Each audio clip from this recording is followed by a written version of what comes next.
Hi, I'm Lauren from American Duchess. Today I'm going to show you how to measure your feet and find your proper shoe size. You will need a piece of paper, a pen or pencil, and a ruler. Put your paper on the floor and stand on top of it. Trace around your foot with your pen or pencil, making sure to keep it straight up and down. If you plan to wear stockings or socks with your shoes, be sure to have them on when making your tracing. Now with your ruler, draw a straight line across the top of your foot tracing, followed by a vertical line from the very tip of your heel to the tip of your toes. Measure the length and write down this number.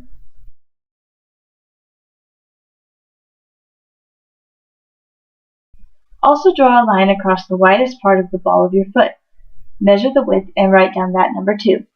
My width measurement was 3.5 inches. My length measurement was 9.5 inches. Now compare your measurements to the size chart here. The width measurement shown on the size chart is for B-width shoes. And now you know your shoe size. Thank you for watching, and be sure to check out all our historical shoe styles at American-Duchess.com.